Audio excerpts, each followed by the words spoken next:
No, that's cool. That's cool. Here I am, rock you like a hurricane. I just came home from soccer practice with my son. Oh, I was going to ask you, are you playing soccer now? Are you going to try out for the Swedish men's national team? Yeah, I guess that it's not that hard to take his spot, right? You could be the next Zlatan. Absolutely, I could be, but no, that train has passed. I used to be pretty good in hockey, but soccer was never really my thing. But I was actually a coach when I was younger, and now when my kid when he needed a spot in a team, it's like 2 year.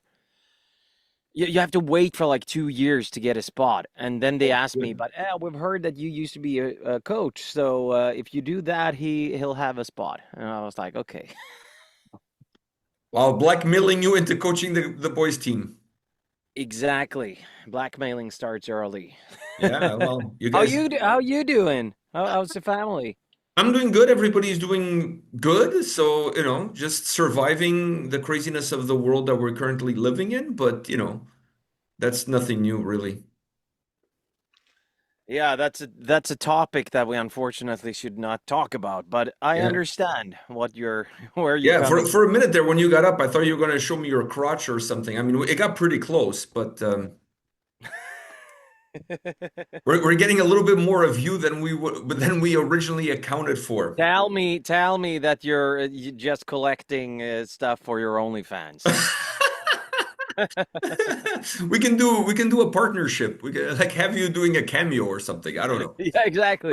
We can do a partnership for my OnlyFans that has 0 viewers and yours that has 2 viewers. But one of them is me. I watch my own videos. Yeah, yeah, exactly. That's actually one of the shittiest thing with this business when you're doing things because you always need to do all the editing yourself, and you sit there looking at yourself for hours, and that's why I'm not doing social media so much because I'm so tired of seeing my own face. Yeah, well, we're not tiring of hearing your voice, so let's talk about this record. Let's start off with the title of the album. I thought this was an interesting title choice for you. Um, what's the pipe dream, and what's the Requiem that you're bringing together towards this pipe dream? I mean, this is a very philosophical title, I must say. It's a really philosophical title, and it was actually Jesper that came up with it already when we were debating on what to call the debut album. And he had it already then, but we didn't really find it fitting, if we put it that way, because all the lyrics that I wrote for the first album was like I was interviewing Jesper more or less, so that's why it became letters to myself, like what it is. But it was something that always stuck with Jesper, I think. And so when we were debating the name for this fourth album, he came with it again, and then I realized that well, the band's been on a hiatus for a long time since the pandemic. The last album flopped, more or less. I mean, like No Halos in Hell were a major success for us, and then the pandemic came, and Vertigo Trigger just it was released when everyone were releasing songs, right? So for me, the title I could just talk from my own perspective. I can say what it is for Jesper, but for me, the Requiem for a Pipe Dream is the revenge that we're facing. Like we're not giving up. I mean, sometimes it feels like the horse is already dead.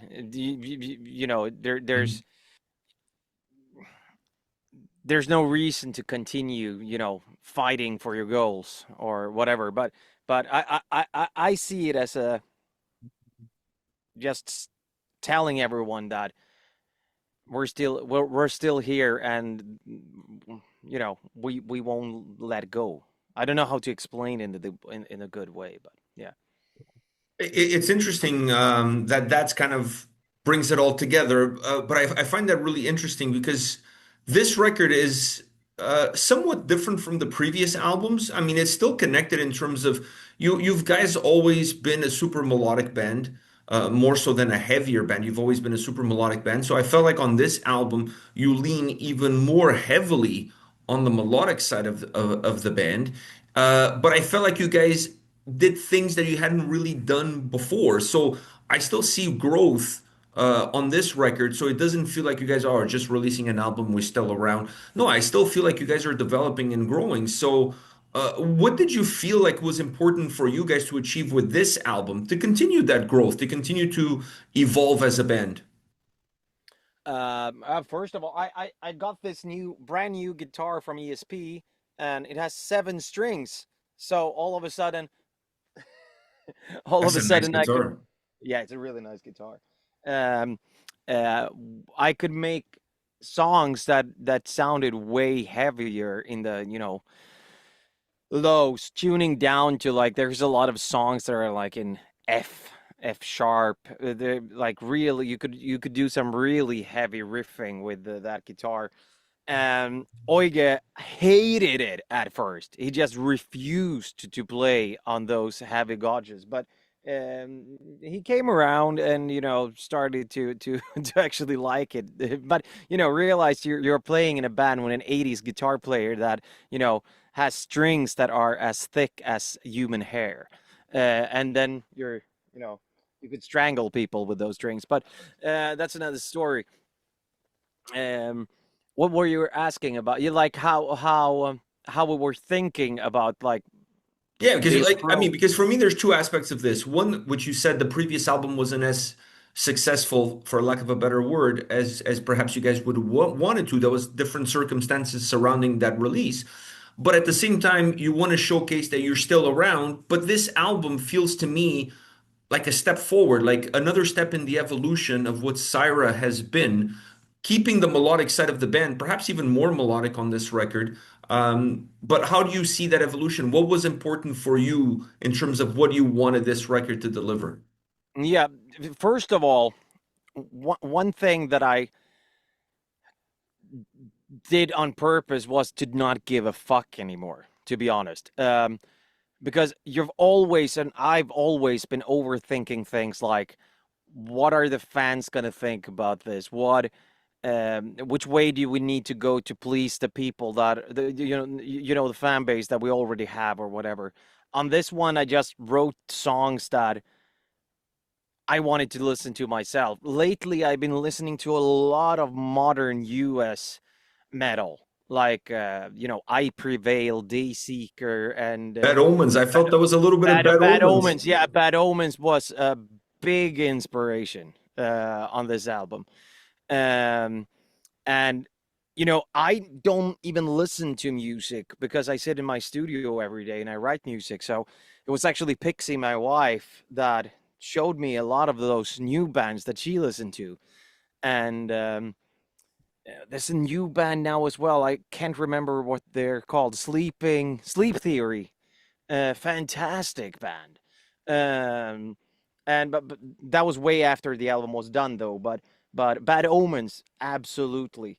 And so I just wrote songs with like this heavy riffing, and of course the melodic part is in Cyhra's DNA. It's in my DNA. I can't. I don't think that I can write a song that doesn't have like a hooky melody because the songs that I write that are not like that, I throw them away. So, but I agree with you. It's a part of Cyhra's evolution, but I still think that we keep true to our core ideal of what Cyhra's music is about. If you put it that way, maybe you disagree, but yeah, I think we've done a fantastic album, to be honest. I think it's definitely an improvement over the previous record. I mean, not that I didn't like it. It's just that No Halos was such a good album, like really, really good album. But like you said, the pandemic really screwed everything up. And then obviously everybody releasing music at the same time makes things really difficult as well. This album for me, the part that I thought was really interesting is that I felt like you guys not piggyback, but you guys tied yourselves into a more modern metal sound. And I mentioned Bad Omens. Another band that I connected on this record was Evergrey. If you listen to the more recent Evergrey stuff, I feel like you guys have a very similar sound in terms of creating a more melodic, open sounding style music. And this album from you guys definitely gave me that more modern Evergrey essence to it. And then you have a song like Miss Me When I'm Gone, which maybe I'm completely wrong here, but I feel like there's a little bit of a Justin Timberlake vibe on that track. If you think about Cry Me a River and you think about this song, I can see some resemblances. It's so funny that you mentioned that because you know that I was touring with him last year, right? Yeah. I did 8 weeks, and I don't know how many shows I did with him. And I actually was on, I was he inspired me a lot. So I think there's a lot of Justin in that song, to be honest. And I didn't did it on purpose or anything, but like as I mentioned before, I don't listen to music, but if you're if you're with a pop artist for how many 3 months we were out, and that's the only thing that you're listening to, your mind is like you're Yeah. having it subconsciously. So yeah, I think that is a good thing because he has a lot of great songs. Yeah, yeah. And you know what? You know what was good about this one is that while the verses reminded me of Justin Timberlake, the chorus didn't. Because the No. chorus to me sounded more like a metal song, not necessarily like a pop rock song. So I thought it was really interesting that the verses kind of reminded me of that, and it also with the synths and the electronic stuff that you guys have on that track. But then you brought some metal back into the picture with the chorus, which I think really wraps that song together perfectly as a Cyhra song more than anything else. Yeah, absolutely. I agree, and that is also, I mean, like one of my favorite bands these days. Um, talked about it before. I Prevail. They're doing that things, these things, fantastic. Like this poppy verses, and then you have this metal chorus. So yeah, I drawn inspiration from that as well, I think. And you sound phenomenal on the record. So what's the Oh, secret? thank you. You're aging like a fine wine. You sound like incredibly good on this record. Not that you've never, I mean, you always sound good. I feel like you sound good all the time, every day of the week, even when you're coaching your son's soccer team. But you sound really good on this album, and I felt like the music you guys put together on this record suits you incredibly well. I've thank you. First of all, thank you very much. I've been struggling with my voice, to be honest, the last year and a half, and that is because we haven't played live. I have focused so much on acting lately that uh, you know we haven't toured, and also post pandemic problems with tour buses being more expensive. All the bands are out there at the same time. It's hard to get gigs. It's hard to get the money that we need because even though Cyhra is not one of the biggest bands out there, we're still semi, on the ladder, and we live in 4 different countries. So just to get us started on a live show cost us a lot of money. Um, but because I haven't been singing live much, and then all of a sudden you're okay, we should record an album. What took me a day before, some of the songs on the album took me a week to record. And that's, if I wouldn't have had my own studio, that would have been really expensive, to be honest. What song on this album for you was perhaps the most challenging from a vocal standpoint? Hmm. I should know the I should know the names of the songs on this album, but I don't, because I always forget names because I You also and me hit the both. wall. That's the reason. It's not it's not because I'm. Let's see here. Uh, do- do- do- do- do- do- do. I don't remember what it's called in English anymore, but where are you? Where did you go? There you are. Um, but I hit the wall. When was it? November, October, November. A bit after the Justin Timberlake tour that I did, I sat in the studio one day. I had this elephant on my chest, went home, and I laid in my sofa for two weeks. Couldn't move. It was terrible. And so I had to go down like 50%. So what happened after that was that my memory, when it comes to names and places and things that I'm supposed to do, I completely lost it. That's crazy. I've It always is crazy. I've always said that people that says that they hit the walls like, come on, you know, just have a Red Bull. But now I realize that it's a it's a real thing. Um, I think in the center of a miracle was really hard for me to do. It was a tricky song, and also um, what's the name of the song? Mark of My Sins, which is my absolute favorite song, by the way, that I've ever written. When Marcus came to me with um, that riff for that, I was just like blown away. I was just, this is the new album. And when he came with that song, it's like, this is how it's supposed to sound. That's one of my favorites as well, actually. I think it's fantastic. I was extremely happy with the video, and I know that you hated the Box with Spirits video. I was actually a little bit But I sad. love the song. You I love mean, the I'm not a song, fan of the exactly. video, but I love the song. I was so sick the day when we shot the video, and we were in such a hurry, and Patrick had no time, and we needed to deliver the video like 2 days later, and I had to cut the scenes, and like everything was just pure chaos. And then your review came out, and like, oh, Jake sucks, and I'm like, ah. That's not what I said. That's not what I said. It's just, like it's one of those that the song is so good, I just didn't feel like the video did it justice. No, of course. But it's great when people are honest because then you realize that okay, I need to work on that, or you I know, know, and it's difficult sometimes. Like for me, it's really difficult. Like I know we've known each other for a very long time, and a lot of the bands that we cover on the channel, I know the dudes for a very long time. So, you don't want to hurt anybody's feelings, but at the same time, you want to be truthful with your opinion in a positive way, or at least in a very fun way, so that it doesn't come across as you just being completely like a douche. no, of That's course what we not. try not to. Of course. But we I totally definitely respect that. we both definitely love the song, and my son is a huge fan of the band since he saw you guys back on that Sabaton tour. He's been a fan ever since. So we always love checking out the new music, and I know he's going to love this new record. And one of the songs that really surprised me, which by the way, I'm glad you guys added that as a bonus track, "Hold Your Fire" with Sammy. Yeah. That's the heaviest song on the album, both musically and vocally.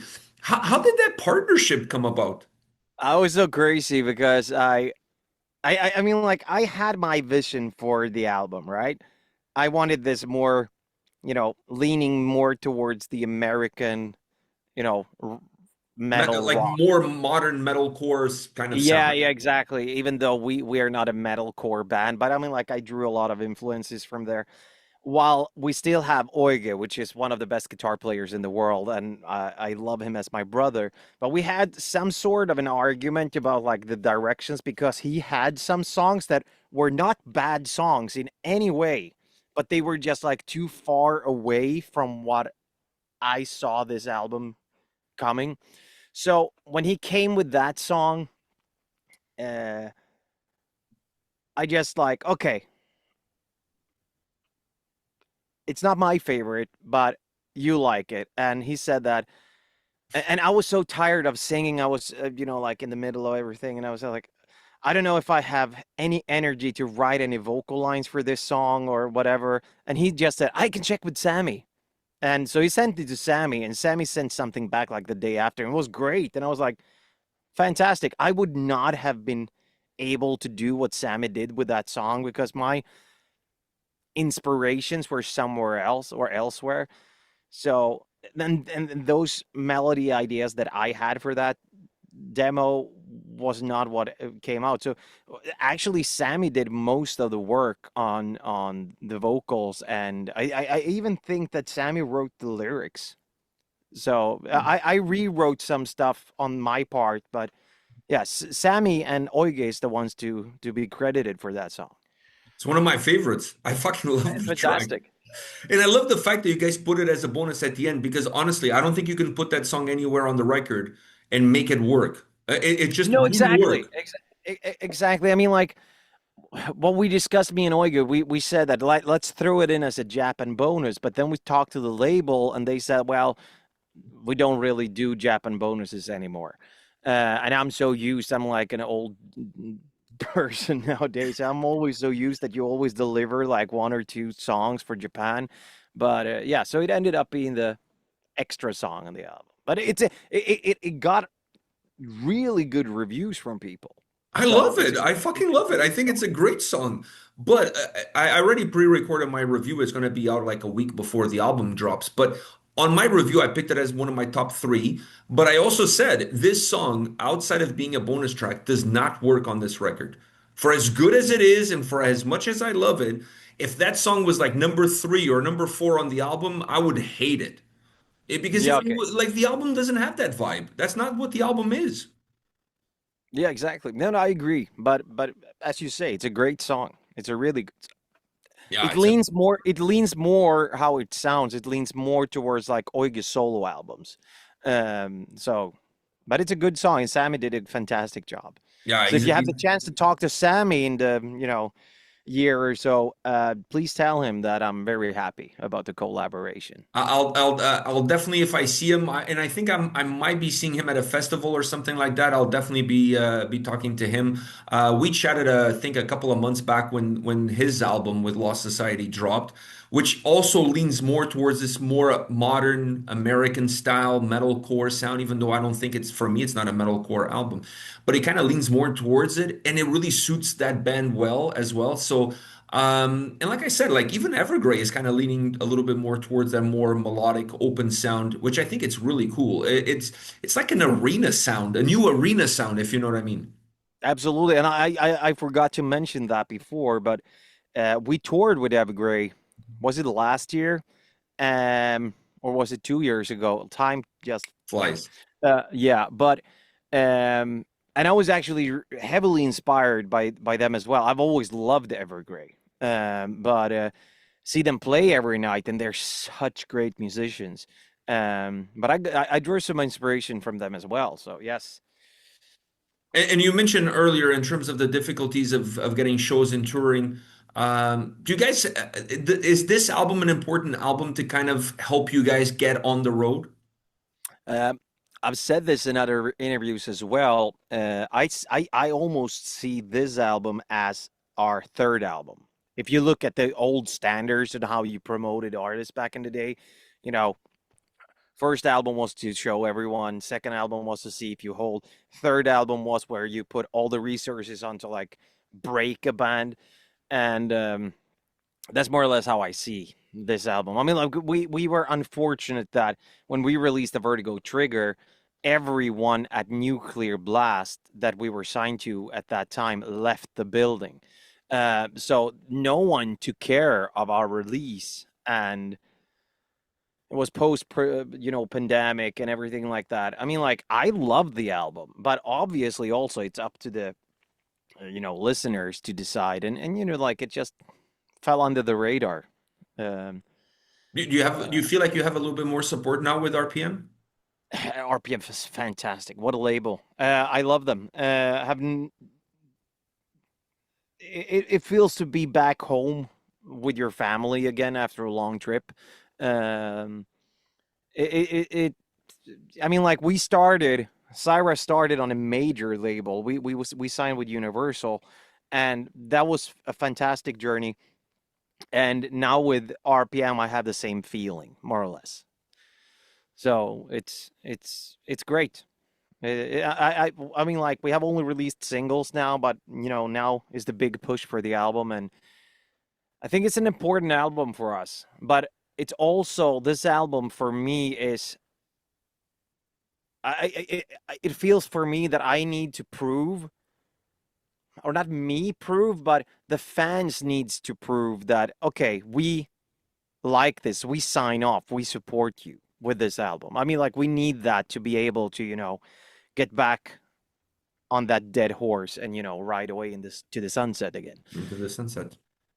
Yeah. Do you have anything planned out for post-release? The album comes out, in case people are wondering, June 5th. And on the description of this video down below, there was going to be a link for the pre-order and all of that good shit. But do you have any plans? We release Oscar at RPM. He is in charge of the vinyl, and the vinyl, it looks amazing. It's one of the most gorgeous uh, vinyl albums that I've ever seen. Um, so that is something that everyone should pre-order if you are into vinyls. But after we're not doing many shows in the summer. I go out on tour with Katy Perry, so I have my whole Jesus summer Christ, set. man. You're like you're rubbing shoulders with all the celebrities these days. Yeah, and then we tour in September, October, November. We're going out. We're starting off with a tour with Dead by April in Finland and some other countries that are not official yet. But then I hope to. I mean, like we had a big support from our fan base to get like the US visas done and stuff like that, and they're Yeah, you had a done now. GoFundMe, right? Yeah, exactly. And our fan base was supportive as hell. So we can't thank them enough. But now we just need to get the tour. So I can't wait to go back to the States. So I really hope to go back to Japan, probably in the end of this year or the beginning of 27, and then also come back to the States again. Well, you know this, but I'm going to say it anyways. If you ever in town in Toronto, either with Justin Timberlake or Katy Perry or Lady Gaga or whoever, just let me know, man. We need to hang out for a bit. We haven't seen each other in ages. I know, and I want to go over, and I'm actually considering, when is it? Probably not going to happen now, but I was invited from a couple of friends of me and Pixie to go over and watch Toronto against New York Rangers now in the end of um, the year, but it's probably gonna be in the fall instead. And then we were thinking of going to Toronto, and I really want to go over and say hi to Adam as well. I don't know if you ever hang out with Adam anything. No, no. Sewell? No. So for anyone who doesn't know, Adam Sewell, a legend in Toronto, used to be our manager, and he quit. So, but we're still really good friends. I miss him too, Yeah, almost and as much as I if you miss come you, to Peter. town, I'll take you guys to Niagara Falls to hang out, see the falls. It's beautiful. The only Uh, thing the only thing you want to see when you're in Toronto is the Hockey Hall of Fame. I can do that too. Listen, the boys from Orbit Culture were in town, I think, 2 months ago. So I Yeah, took Nicholas and Richard to the Hockey Hall of Fame. We spent the whole day there. We had a blast. And because they're two big hockey fans, as most Swedes are, of so course. I took them there. They were very happy to visit for their very first time. So I would be more than happy to take you there and show you around the Hockey Hall of Fame. Yeah, I would love to go there again. One of my favorite places on earth. I can It's like imagine. for as you know what Mecca is for a Muslim, the Hockey Hall of Fame in Toronto. That's what it is for me. Yeah, and even if we're lucky and if there's no NHL games, but maybe there's some Marlies games, we can catch a couple of those as well. So there's a lot of things to do in Toronto that would be a lot of fun. So if you ever come by, let me know in advance so I can take some Totally, time off. of course I will, of course I will. And you were in Denmark a while back, right? Yeah, I mean, I've traveled, funny enough, I traveled to all the Scandinavian countries but Sweden. I don't know, I don't know what's happening, but I gotta come and visit as well. I've never been to Sweden, even though I've been to Denmark a bunch of times. I was just Sweden in is like Iceland. Denmark, but better. Oh, it's like Denmark, but less bikes. Yeah, yeah. If you were in Copenhagen, yeah, yeah. Don't even think about bringing your car out. Yeah, it's like Copenhagen and what is it, Hamburg, that has like most bikes in the world. Copenhagen is Amsterdam, crazy. It's like bikes everywhere. beautiful, beautiful city though, really Yeah, beautiful I city. I Now I, you I should I totally love come it. to Sweden. It's time, man. I need to do that.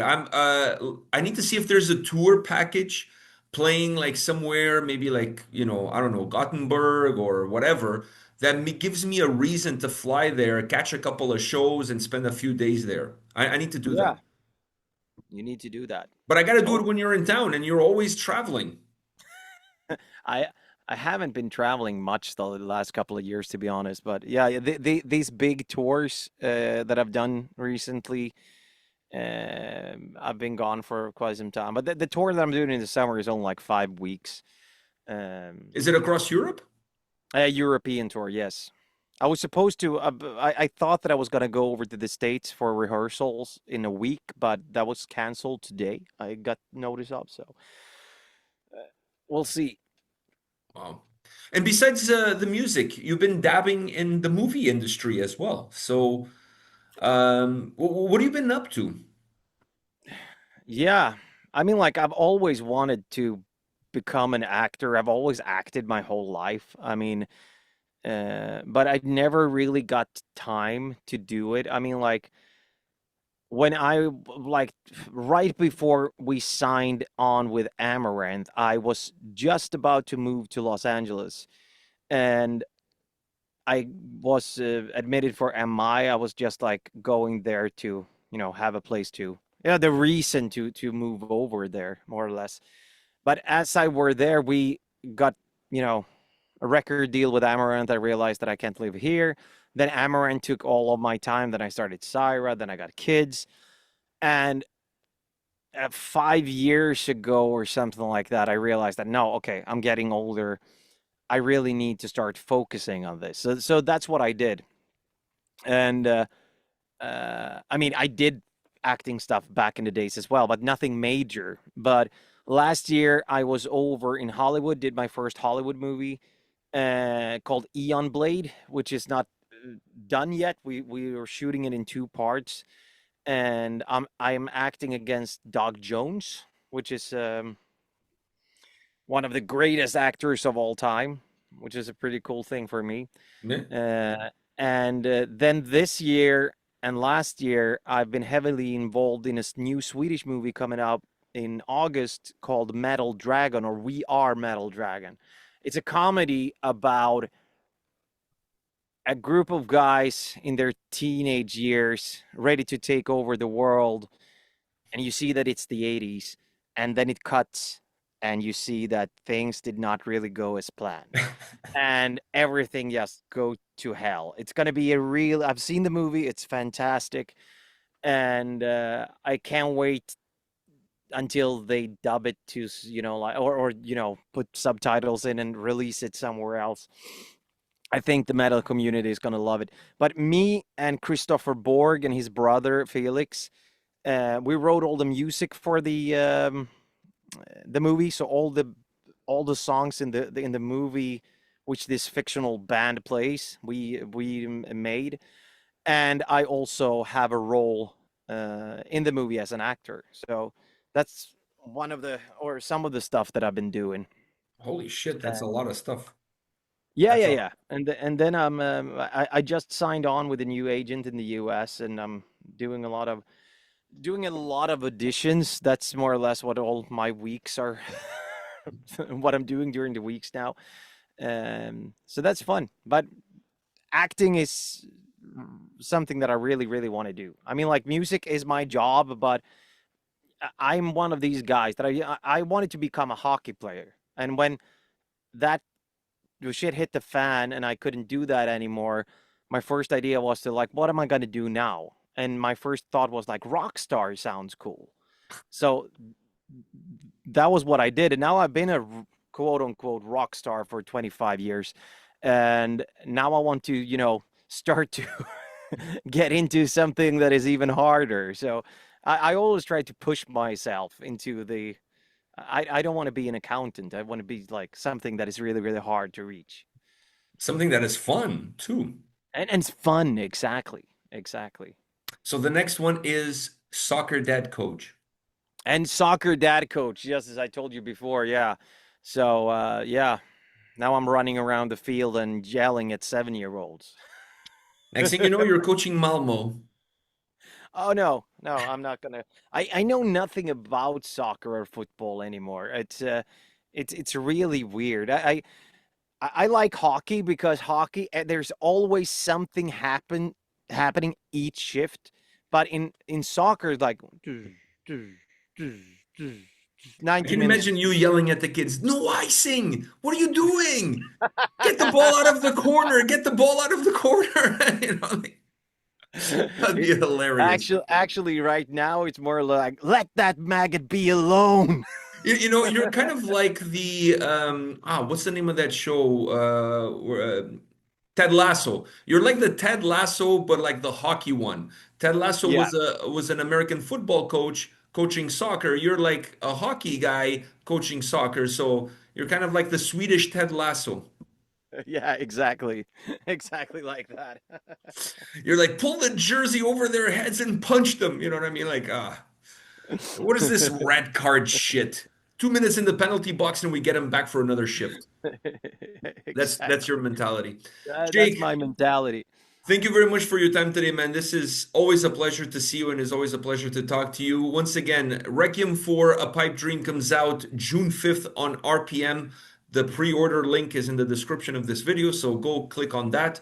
Support these good dudes. This is a great record. You're not gonna regret it if you decide to pre-order it. And once again, thank you for your time. Yeah, thank you so much for having me. And yeah, until next time, my friend.